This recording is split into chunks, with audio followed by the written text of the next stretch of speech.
Morning students, welcome to NS classes. चलिए करते हैं 16th नंबर केस स्टडी। क्या गिवन है? Kanika recently bought a gold coin from a jewellery shop. जो कनिका है एक गोल्ड कॉइन खरीदती है। टू प्रोटेक्ट इसको प्रोटेक्ट करने के लिए she placed the coin in a triangular box. तो वो इसको कहाँ पे रखती है? एक ट्रायंगुलर बॉक्स में उस कॉइन को प्लेस कर देती है। In mathematical form the given statement is defined as adjoining figure. देखिए यहाँ पे हमें क्या गिवन है? बीपी 7 है, पीसी 4 सेंटीमीटर है और जो एंगल ओ बी पी है इज गिवन 30 डिग्री। ठीक है, और ए क्यू हमें कितनी गिवन है? 5 सेंटीमीटर। क्लियर? तो जो फर्स्ट क्वेश्चन पुट कर रहे हैं, what is the length of tangent line A B. A B की हमने क्या फाइंड आउट करनी है? लेंथ फाइंड आउट करनी है। ठीक है, तो यहाँ पे देखिए ये जो B है that is the external point of the circle. ठीक है, एक्सटर्नल पॉइंट से जो लेंथ ऑफ टेंजेंट होती है वो क्या होती है? इक्वल। ठीक है ना, तो यहाँ पे हम क्या लिखेंगे? BP equal to BR equal to 7 centimetre. Similarly AR equal to AQ, ये भी दोनों इक्वल है because A is external point और एक्सटर्नल पॉइंट से जो लेंथ होती है टेंजेंट की वो क्या होती है? Equal. AR equal to AQ, तो ये दोनों क्या हो गए? 5 सेंटीमीटर। यहाँ पे आप लिख सकते हो length of tangents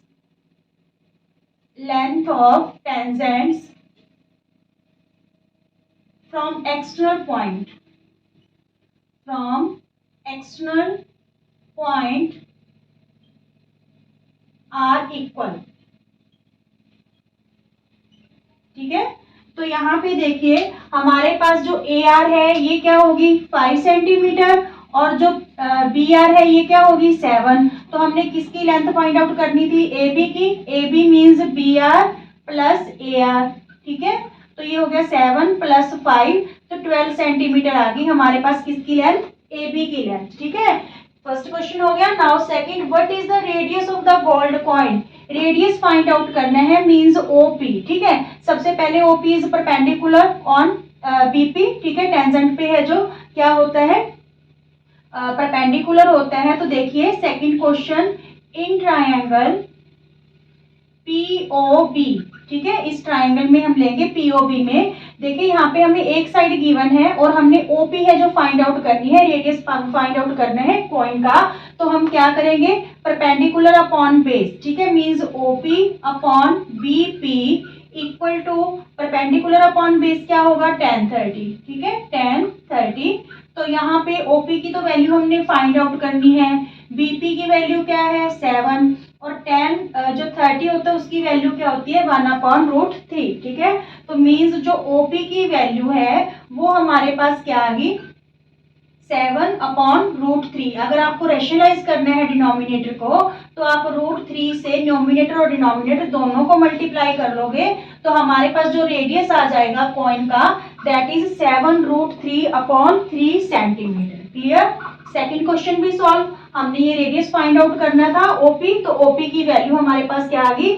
7√3/3 centimetre. Now third question is what is the area of triangle OPB। OPB जो ट्रायंगल है ये ट्रायंगल, इसका एरिया फाइंड आउट करना है। ठीक है, तो ये राइट एंगल ट्रायंगल है। तो राइट एंगल ट्रायंगल का जो एरिया रहेगा, एरिया ऑफ ट्रायंगल POB, तो क्या रहता है एरिया इसका? 1/, यहाँ पे देखिए 1/2 इंटू बेस इंटू हाइट। ठीक है, एरिया किसके इक्वल होएगा? 1/2 इंटू बेस इंटू हाइट। तो 1/2 बेस हमारे पास क्या है? BP मीन्स 7 और हाइट मीन्स OP। ठीक है, OP अभी हमने क्या फाइंड आउट की? 7√3/3। ठीक है, अब ये कुछ कैंसिल तो हो नहीं रहा। 7 7 जा 49 √3, 7 7 जा 49 √3/3 2 जा 6 सेंटीमीटर स्क्वायर। ये क्या आ गया हमारे पास? एरिया आ गया। ठीक है, नाउ लास्ट क्वेश्चन जो इसमें हमें चॉइस दे रखी है इस क्वेश्चन में, if AB BC and CA are the length of the tangents. अगर ये AB BC और AC कहते हैं लेंथ है अगर टेंजेंट्स की, तो आप चेक करिए कि AB ग्रेटर है BC से और BC ग्रेटर है AC से। सबसे पहले चेक करते हैं AB ग्रेटर है BC से। देखिए ए बी की लेंथ हमारे पास कितनी होगी 12, ठीक है 7 + 5। बी सी की लेंथ कितनी होगी 7 और +4 11 सेंटीमीटर, ठीक है। और यहाँ पे AC की लेंथ कितनी होगी, ये 5 है, यहाँ पे ये मिसिंग है, ये 4 है, तो ये भी क्या होगी 4 सेंटीमीटर, क्योंकि एक्सटर्नल पॉइंट से जो लेंथ ऑफ टेंजेंट होती है वो क्या होती है इक्वल। तो AC हमारे पास क्या हो गया 5 + 4 9। अब देखिए AB है जो ग्रेटर है BC से, है ना, क्योंकि 12 is greater than 11 and BC is greater than AC because BC is 11 and AC is 9।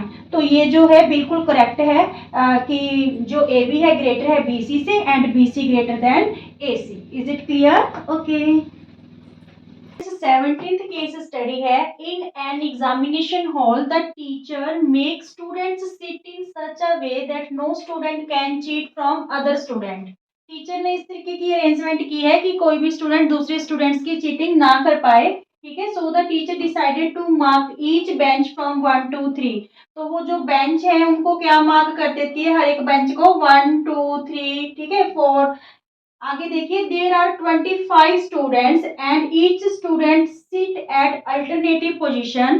Class में 25 स्टूडेंट्स है और हर एक स्टूडेंट अल्टरनेटिव पोजीशन पे बिठाया गया है।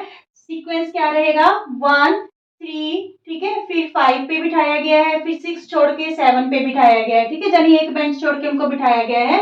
What type of a sequence is formed to follow the seating arrangement of students. अगर students की सीटिंग अरेंजमेंट को देखें तो ये जो सीक्वेंस है किस टाइप का सीक्वेंस है, देखिए यहाँ पे फर्स्ट स्टूडेंट फर्स्ट बेंच पे, सेकंड थर्ड बेंच पे, और जो थर्ड स्टूडेंट है फिफ्थ पे एंड सो ऑन। तो हम चेक करते हैं कि ये हमारी एपी की फॉर्म है या नहीं। तो देखिए A1 A2 A3, तो जो कॉमन डिफरेंस होता है D A2 माइनस A1, तो यहाँ पे क्या आ गया 2, या फिर A3 माइनस A2, ठीक है। अगर इनका डिफरेंस सेम है कॉन्सिक्यूटिव टर्म्स का तो मीन्स वो क्या होगी AP.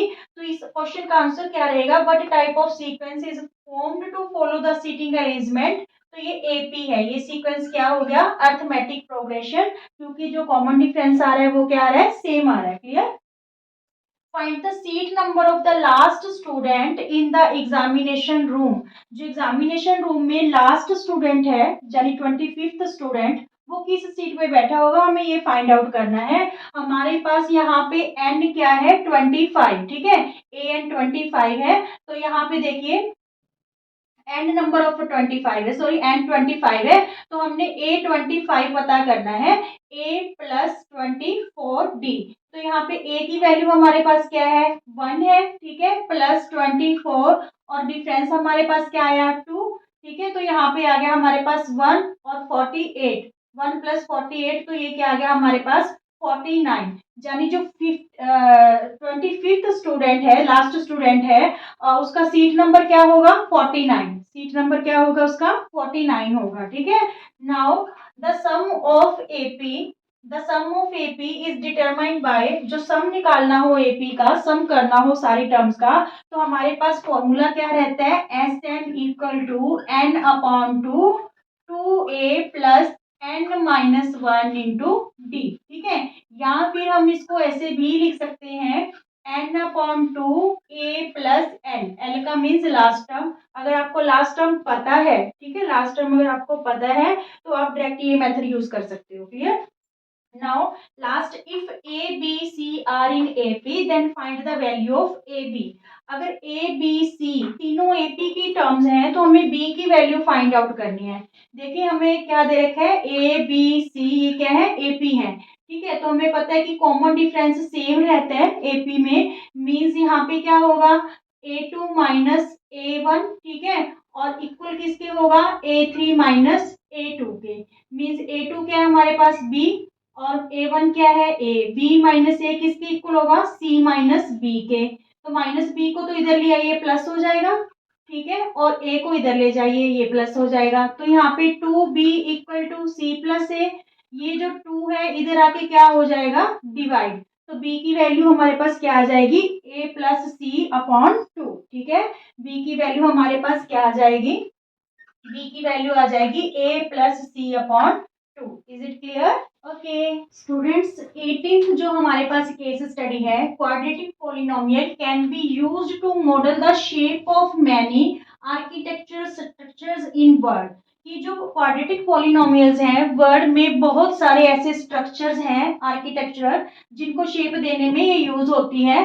The tallest memorial gate arch of USA is one such structure. इसकी एग्जांपल है memorial gate arch of USA. ठीक है, तो the graph of quadratic polynomial, जो क्वाड्रेटिक पॉलिनोमियल है उसका ग्राफ क्या होता है, यू शेप्ड होता है विद अ मैक्सिमम और मिनिमम पॉइंट्स कॉल्ड वर्टेक्स। तो इस बेस पे हमें यहाँ पे जो क्वेश्चंस के आंसरिंग करने हैं, if the arch is represented by 6x² minus 7x minus 3 then find its zero. ये क्वेश्चन है जो आपको चॉइस में दे रखा है, ये 2 मार्क्स का रहेगा। ठीक है, और सेकंड और थर्ड क्वेश्चन 1 मार्क के। क्लियर? तो चलिए हम इस इक्वेशन की जीरोस फाइंड आउट करते हैं। 6x² minus 7x minus 3। ठीक है, कैसे जीरोस फाइंड आउट करेंगे, हमें मिडिल टर्म को स्प्लिट करना है। मिडिल टर्म को स्प्लिट करना है। कंडीशंस क्या रहेंगी कि जो जब हम मिडिल टर्म स्प्लिट करेंगे, मान लीजिए हमने 2 टर्म्स ए और बी में उसको स्प्लिट कर दिया, तो जब हम उनको ऐड करेंगे, ठीक है, तो वो एडिशन किसके इक्वल होना चाहिए, मिडिल टर्म के इक्वल ही आना चाहिए। ठीक है, और जब उनको मल्टीप्लाई करेंगे तो उनका जो प्रोडक्ट है वो किसके प्रोडक्ट के इक्वल होना चाहिए, फर्स्ट और थर्ड टर्म के प्रोडक्ट के इक्वल। मीन्स 6 3 जा 18 माइनस 18x²। ठीक है, अब जो आपने ये प्रोडक्ट निकाला है ना, इसके प्राइम फैक्टर बना लीजिए। 2 9 जा 18 और 3 3 जा 9। ठीक है, इसी को एडजस्ट करके हमने यहाँ पे जो फैक्टर है बनाने हैं। देखिए 3 3 जा 9, 9 में अगर हम 2 माइनस करते हैं तो हमारे पास क्या आने वाला है, 7 आने वाला है। ठीक है, तो चलिए यहाँ पे 6x² माइनस यहाँ पे 9x में से क्या माइनस कर रहे हैं, 2x और माइनस 3। ठीक है, तो ये हो गया हमारे पास 6x² माइनस 9x और minus minus plus 2x minus 3। अब देखिए आपकी जो दोनों कंडीशंस हैं वो फुलफिल हो रही हैं। हमने मिडिल टर्म को माइनस 9x और 2x में है जो स्प्लिट किया है, माइनस 9x में प्लस 2x करेंगे तो क्या आएगा हमारे पास, माइनस 7x।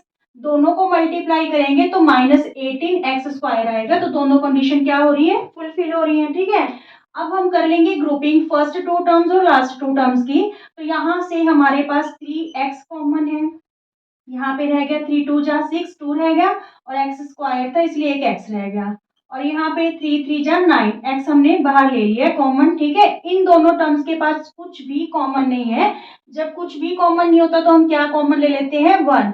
तो यहाँ पे ये एज इट रह जाएगी 2x माइनस 3। आपके फैक्टर सही है या नहीं है ये डिपेंड करेगा कि आपकी ये चीज इक्वल आ रही है कि नहीं आ रही। ठीक है, अब देखिए एक प्रोडक्ट ये एक प्रोडक्ट ये है, दोनों के पास 2x माइनस 3 कॉमन है, तो यहाँ पे रह गया 3x और यहाँ पे क्या रह गया, 1। ठीक है, हमने फाइंड आउट क्या करनी है, जीरोस फाइंड आउट करनी है। तो यहाँ पे देखिए 2x minus 3 equal to 0, 2x minus 3 इधर जाके क्या हो गया, प्लस 3, x की वैल्यू क्या आ गई, 3/2। ठीक है, और second zero is 3x plus 1 equal to 0, 3x equal to plus 1 इधर आके क्या हो गया, -1, और यहाँ पे सेकेंड जीरो क्या आ गई, -1/3। Clear? Okay. The sum of zeros of the polynomial kx² plus 4x plus 3k is equal to their product। कि if sum of zeros equal है प्रोडक्ट के, ठीक है, प्रोडक्ट ऑफ जीरोस के, then find the value of k. तो हमें किसकी value find out करनी है, के की वैल्यू फाइंड आउट करनी है। देखिए सम ऑफ जीरोस, सबसे पहले आप क्वाड्रेटिक इक्वेशन लिख लीजिए। यहाँ पे क्वाड्रेटिक इक्वेशन हमें गिवन है kx² plus 4x plus 3k। ठीक है, तो चलिए सम ऑफ जीरोस का मीन क्या होता है, -b/a, और प्रोडक्ट ऑफ जीरोस का मतलब c/a। तो यहाँ पे -b मीन्स -4/a की वैल्यू हमारे पास क्या है, k। ठीक है, और c की वैल्यू कांस्टेंट टर्म हमारे पास क्या है, 3k। ठीक है, अपॉन a की वैल्यू हमारे पास क्या है, k है। तो यहाँ पे k से k क्या हो गया, कैंसिल हो गया, k से k कैंसिल हो गया। तो यहाँ पे देखिए -4, ये 3 इधर ले आते हैं और k को इधर ले जाते हैं। ठीक है, इंटरचेंज कर लेते हैं। तो यहाँ पे -4/3, k की वैल्यू हमारे पास क्या आ गई, -4/3। ठीक है, clear? Now the zeros of the polynomial are the points zeros of the polynomial कौन से पॉइंट है, where its graph intersect x axis, जहां पे जो ग्राफ है किसको इंटरसेक्ट करेगा, एक्स एक्सिस को, ठीक है। Find the quadratic polynomial whose sum of zeros is zero and the product is -1, ठीक है।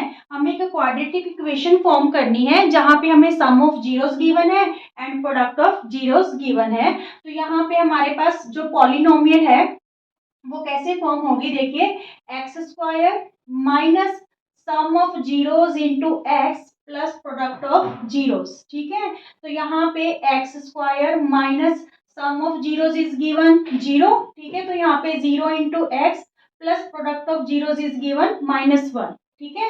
तो इक्वेशन क्या फॉर्म हो रही है, एक्स स्क्वायर, ये तो जीरो ही हो गया, minus zero x plus minus -1। तो हमारे पास जो इक्वेशन बनेगी quadratic, that is x square -1। Clear, ये आपकी 4 मार्क्स की है जो केस स्टडी होगी और बिल्कुल इजी सी है। अच्छा, ये जो थर्ड क्वेश्चन है इसमें आपको ध्यान रखना है कि आपको sum of zeros product of zeros given है या टू जीरोस गिवन है। अगर आपको यहाँ पे सम ऑफ जीरो और प्रोडक्ट ऑफ जीरो गिवन ना होके टू जीरोस देता है वो और कहते हैं कि क्वाड्रेटिक पॉलिनोमियल फॉर्म करो, तो पहले उन दोनों जीरोस का हम सम और प्रोडक्ट निकालेंगे, फिर ये फॉर्मूला यूज करेंगे। Clear, okay.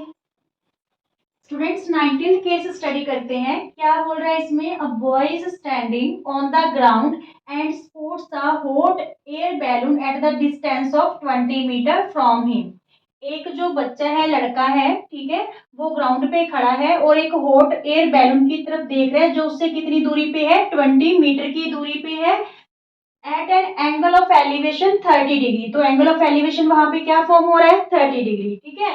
चलिए आगे, a girl standing on the roof of 5 metre high building, observe the elevation of the same balloon is 45 degree and the boy and the girl are opposite sides of the balloon। जो boy और girl है वो opposite side हैं दोनों एक दूसरे के balloon की, ठीक है।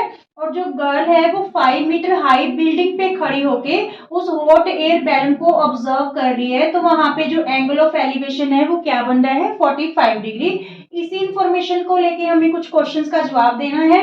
तो फर्स्ट क्वेश्चन है कि the distance of hot air balloon from ground is dash. ये आपका 2 मार्क्स का क्वेश्चन है कि जो डिस्टेंस बतानी है हमें हॉट एयर बैलून की ग्राउंड से कितनी डिस्टेंस है, हॉट एयर बैलून की ग्राउंड से कितनी डिस्टेंस है, मीन्स हमें डी क्यू फाइंड आउट करना है, ठीक है। क्या फाइंड आउट करना है हमें, डी क्यू, ठीक है। तो ये वाली ट्राइंगल ले लेंगे, right angle triangle, in triangle A Q D, ठीक है, ए क्यू डी ट्राइंगल लेंगे, हमें डी क्यू फाइंड आउट करना है, मीन्स परपेंडिकुलर अपॉन गिवन कौन सी साइड है, hypotenuse upon A D equal to perpendicular upon hypotenuse क्या बना, साइन, ठीक है, साइन 30 डिग्री। तो जो डी क्यू है ये तो हमने फाइंड आउट करनी है, ए डी हमारे पास 20 मीटर है, साइन 30 की वैल्यू क्या होती है, 1/2, ठीक है। तो डी क्यू, ये जो 20 है इधर जाके क्या हो जाएगा, मल्टीप्लाई, तो ये कैंसिल होके हमारे पास डी क्यू की वैल्यू कितनी आ गई, 10 मीटर, ठीक है। हमारे पास डी क्यू कितना आ गया, मीन्स जो हॉट एयर बैलून है उसकी ग्राउंड से कितनी दूरी है, 10 मीटर। क्लियर, ये आपका फर्स्ट क्वेश्चन हो गया। और इसमें चॉइस वाला क्वेश्चन क्या है, find the distance between the balloon and the girl. Balloon और गर्ल के बीच की डिस्टेंस कितनी है, मीन्स हमें बी डी फाइंड आउट करना है। क्या फाइंड आउट करना है, बी डी, ठीक है। चलिए अब ये वाली राइट एंगल ट्राइंगल ले लेते हैं, इन ट्राइंगल पीबीडी, ठीक है। देखिए यहाँ पे हमें एंगल पता है और कोई भी साइड नहीं पता, तो साइड कैसे फाइंड आउट करेंगे। सबसे पहले देखिए जो BC है 5 है, BC और PQ आपस में इक्वल होंगे, तो ये भी क्या होगी 5 सेंटीमीटर, 5 मीटर, ठीक है। देखिए यहाँ पे लिख लीजिए BC इक्वल टू PQ, तो ये दोनों क्या होगी 5 मीटर। अब देखिए जो पूरी DQ थी, DQ हमने क्या निकाली थी 10 मीटर, ठीक है। अगर पूरी DQ में से हम PQ माइनस कर दे तो इस ट्रायंगल की हमारे पास साइड कौन सी आ जाएगी, DP आ जाएगी, ठीक है। मींस DQ में से हम अगर PQ माइनस कर देते हैं तो हमारे पास क्या आ जाएगा, DP। तो DQ हमारे पास कितनी है 10, PQ 5 है, तो DP भी हमारे पास क्या आ गई 5 मीटर, ठीक है।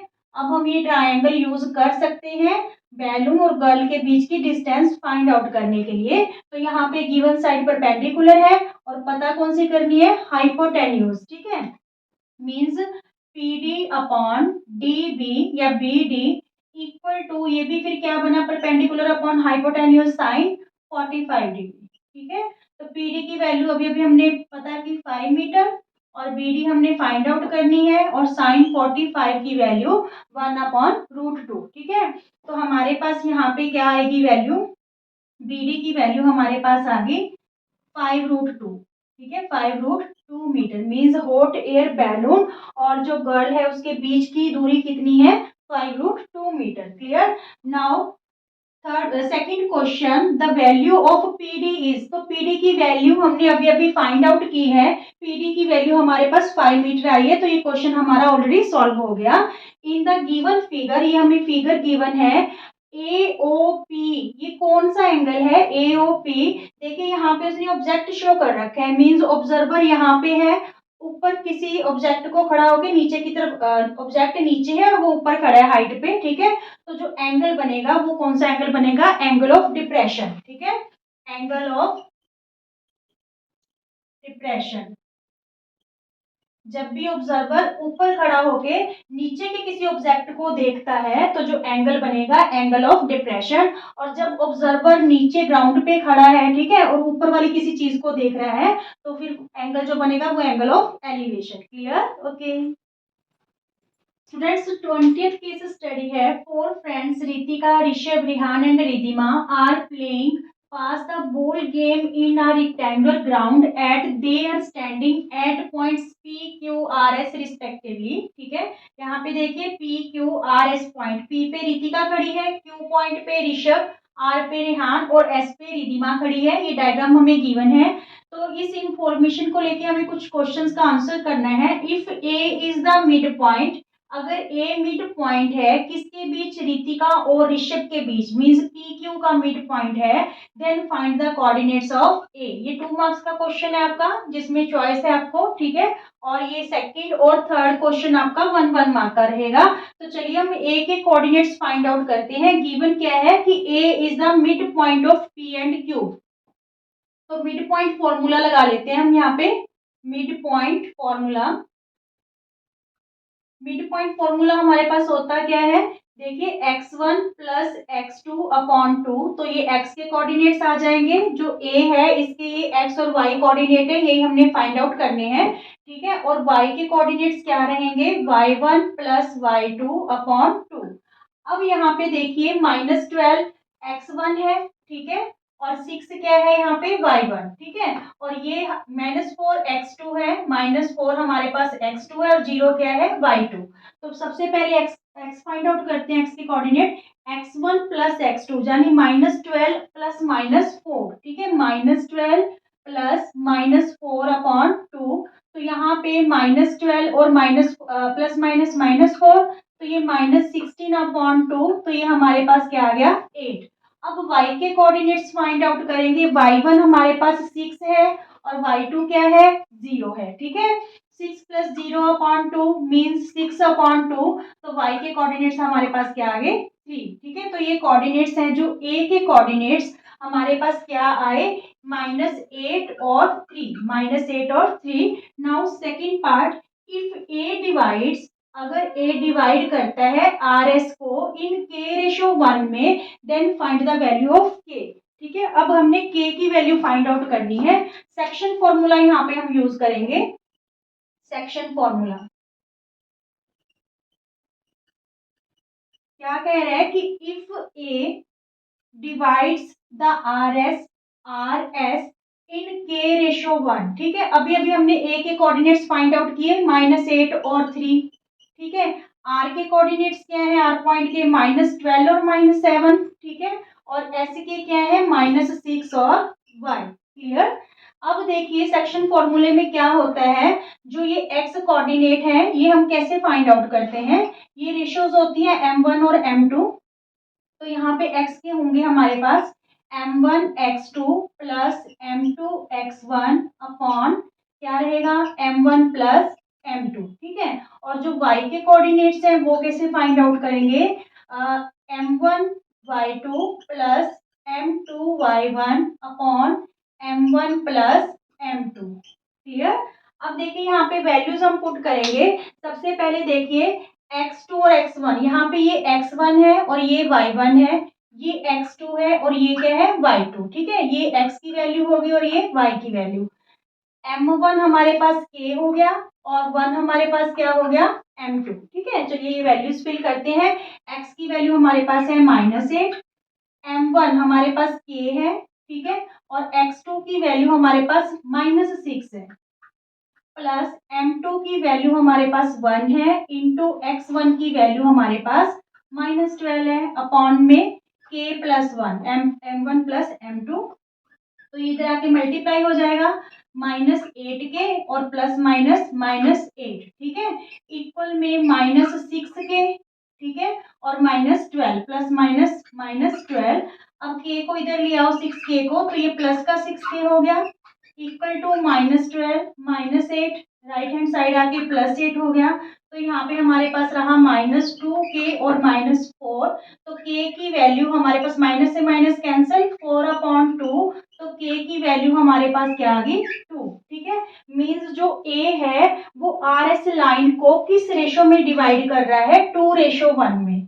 कौन सी रेशो में, 2:1 में। हमारे पास k की वैल्यू क्या आई, 2 आई, ठीक है। Next question, what are the coordinates of Ridhima. देखिए रिद्धिमा के जो कोऑर्डिनेट्स है उसमें y मिसिंग है, ठीक है। तो अब हमने ये वाला पार्ट तो सॉल्व कर लिया।